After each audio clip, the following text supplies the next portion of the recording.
Welcome back to Surrey Armoury's YouTube channel, which we're still developing, so you have to bear with us while we figure out how this really works. It's not necessarily our area of speciality. We were on a production actually yesterday for another film and TV project that we were working on, and we supplied some Airsofts for them. It's a very in-demand product at the moment because it looks incredibly realistic as a firearm. It's to all intents and purposes, it's an airsoft gun. It fires a little plastic ball bearing. We then take this magazine and we modify it. This is charged with gas, and inside the gun, no projectile comes out the front. A very small amount of gas vents out, but it's perfectly safe.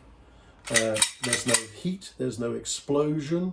So for an actor to use this, it's a very, very good alternative to a practical gun, which would fire a blank and would be forward venting. Hot gases, hot burnt pieces of powder and plastic could come out the front. So the health and safety requirement is a little bit different for an airsoft like this one. Or we also have one that's favoured for the gangster films because it's a little bit more shiny, a little more high profile. But again, it's exactly the same. Gas-filled magazine, modified by us, is inserted into the gun.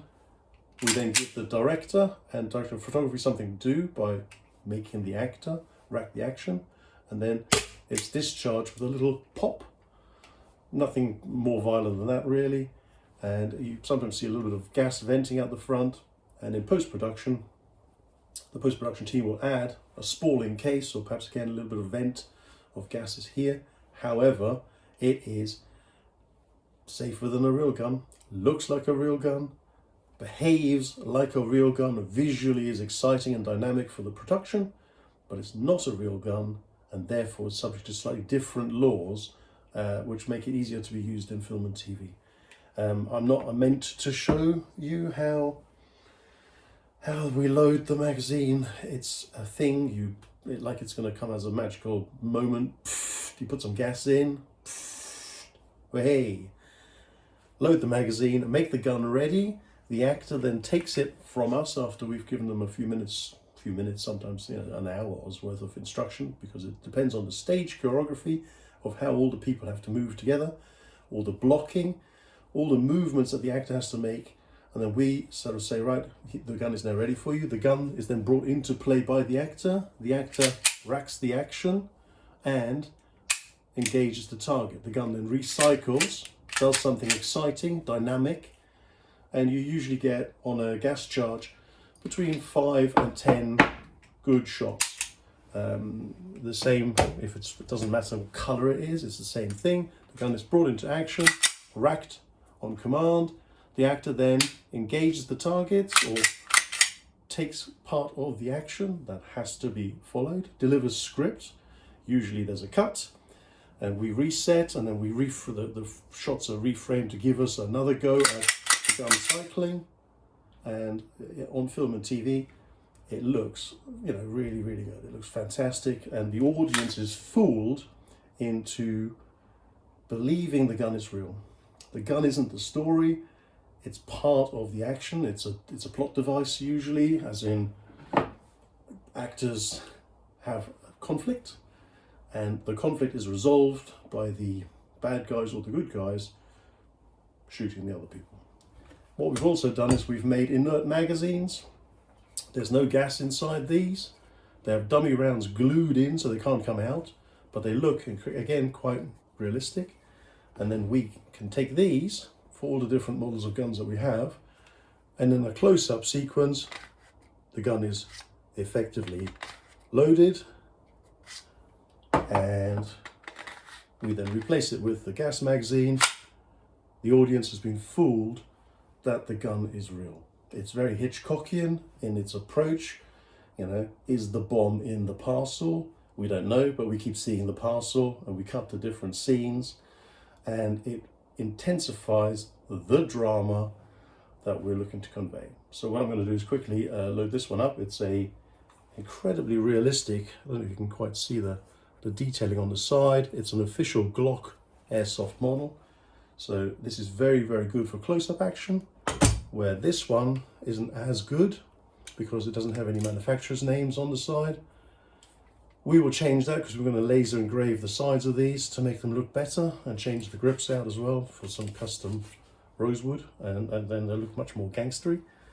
But I'm going to quickly put some gas in them, and then you can see the operation of these pieces. Right, I've charged the magazines with gas, which apparently I'm not allowed to show anyone because it's, you know, it's a little bit too racy and makes the people go faint at their knees. I have no idea. So we have a dummy magazine that does nothing.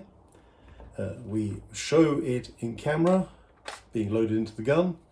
We then cut to another sequence or another scene. That magazine is replaced with our Airsoft magazine. It's round home. The actors then given their instructions, which is walk on set, bring the gun into play, and it's as simple as that. Sometimes obviously we change direction. It's going to look a little bit peculiar now because I'm trying to fit this into the frame. There's an actual recoil, and it does look very realistic. Obviously, if there's any gas left in the canister afterwards, we discharge that to make it safe. Now the gun no longer does anything. The trigger sits back, the gun locks. It does nothing. Same with the Beretta. We would have a dummy magazine. Dummy magazine's inserted. We then cut. We replace it with our Airsoft canister. The actors given their instructions. The scene is set. Action. And again, let's just take that out for a second. So I've taken the magazine out.